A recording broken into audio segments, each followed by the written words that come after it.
All right, so obviously a lot of feels right now. You had the Morgan's Message game to start, and then another walk-off within a week or so. How you feeling? And obviously you just grabbed those series over at Bryant as well. So Yeah, I think first off, Morgan's Message is obviously a really important cause for the school and our department. And it's always pretty special when we get to have the Morgan's Message game, so that was great. And to win 2 games and win the series was obviously even more special. I think it was overall just a really good day. It's always nice to play under the lights, and when it's in March, you never know what the temps are going to be like. But today was actually pretty cool and mild, and so it was a good day, definitely. Probably the biggest outing of the year for any pitcher. Brendan Holland striking out 11, tying the D1 record. 67% of his pitches went for strikes. What can you say to that?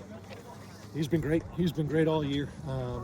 He's a guy that, again, I think for him to be able to throw 3 pitches consistently, like you said, for strikes, I think his big jump this year was his fastball gained a little bit of velocity, so now when he can throw that changeup and spin that breaking ball, it makes his fastball jump even more. That's actually, he gets a lot of punch outs on his fastball. But he's so in control of the game. He's so even keeled. Like for him, it's you walk the leadoff guy, you give up a 2-run home run, and it's like he didn't skip a beat. He just kind of settled right in like he always does. And we said it. The kid Belcher for Bryant is tremendous. He's a really good pitcher, and so for BH to just pitch the way he did and keep the game super manageable and give our offense a chance to just fight and chip away at it, he was great today. BH was the catalyst for a huge win.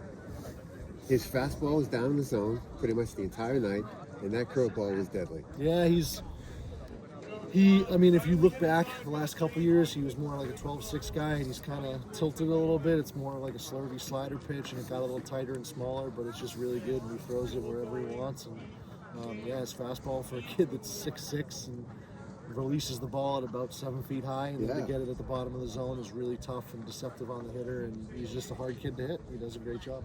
Did you ask too much of Dorito?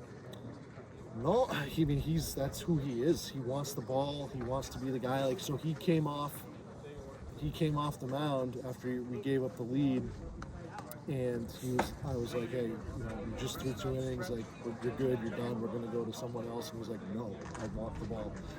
And I don't even, it's honestly, I'm the one calling the pitches in the dugout, and I put that pass ball or wild pitch, whatever you want to call it, on me. I just think it was a bad pitch call in that situation. I threw a splitter, and that's a pitch that can obviously get away from the catcher. And Nick's best pitch is his fastball, and I probably should have just trusted it, but tried to get a little too cute, a little too fancy, and Nick was awesome. Nick was fantastic today, and for him to throw in both games the way he did, he's one of the ultimate competitors on our staff.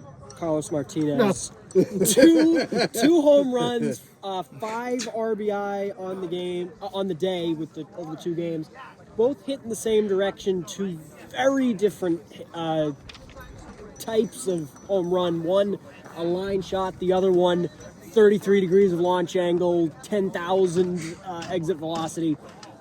What do you got for a hitter like that to do that on a day like that? He's a special hitter. He showed it last year. I think it's just for a guy like him, like you said, 2 very different types of swings. The first one in game 1, he was kind of caught out in front and just got the bat head out and was able to sneak it out to right field. And then the other one obviously was just, you're not going to see a more pure, better swing than that. It's just when it's like a lot of the guys in our lineup, when he's hot and he's right, he's impossible to get out. And I think that's the best part of our offense is 1 through 9. It feels like a lot of our guys are like that. When they get hot and they heat up, it's a really tough offense to beat. But as good as those hits were, his throw to get a runner at the plate may have been his best moment. He made that throw, and I just turned to the coach and said, just have a day, man. It's like one of those days where he can't do anything wrong. It was a perfect throw, one hop, right to Fitzy. Yeah. It was a great throw. And he's got a really good arm out there. It was, fantastic throw. Huge throw. Yes. And then finishing off the night, Connor Kelly getting the walk-off hit. But I think maybe the most notable part of that, your decision to send Zach Scott on that hit. What was going through your mind when you decide to keep swinging the arm and have him go home? Obviously, you just got to try to stay aggressive there, and you want to put, 2 outs. Zach's a good runner. Put a runner in motion, try to get the wheels spinning a little bit, and put some pressure on the defense. And I wasn't anticipating a ball in the gap. I was just hoping, okay, maybe you can get to second and then we can get a base hit and knock him in. But he's a good runner. CK obviously puts the ball in the perfect spot, and then at that moment it's like, okay, let's just take a chance and make them make two really good throws, right? It's a tough throw for the outfielder, moving in the opposite direction to get it to the cut, and then that's a deep throw for the cutoff man, and just take a shot and see what happens, and came out on the right side. You put yourself in a pretty good position already. 2 conference series into the year. How much of a lift does this doubleheader sweep become for you?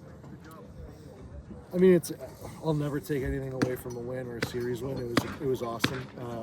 But as you know, it's a long journey. It's a marathon. We got a lot of games left to play, and I just think we're starting to really find our identity, and I'm really just happy with how the guys are playing. I think today was just game 1 was great. It was awesome to see the bats come alive like that. Game 2 was just a really tough win across the board. That's really what this program needs, is tough wins. Yeah, you gotta learn how to win those tough games, which we've struggled. Yes. I think you look back the last few years, those one-run games, Yep. where we give up a lead, we've struggled to win those, and this is a different team. It is. They're a special group of guys. Okay, now, how do you want to handle Game 3 if you can handle it at all? So I think we're gonna. The plan right now is obviously we'll type the field a little bit here, and then try to get a 12 p.m. first pitch and get a break in the rain, and then if we can't get it in tomorrow, there's another window Sunday. So I feel good that we're going to be able to get it in tomorrow. Okay. I do. All right. And then if we don't, we'll try to get it in Sunday. But Okay. I mean, the last thing you want to do is give up conference games to weather. You just don't want never. to do that. I never want to give up games. Right. I want to play all Right. the games. And Right. I know Bryant feels the same way. They Especially want to after play they all the games. lost these 2. I'm sure they're going to want to play. Yeah, I mean that's just how Right. Coach Klosterman is. He Yeah. wants to play, Yeah. That's why he's a good Yeah. coach. He Yeah. wants to play the games. So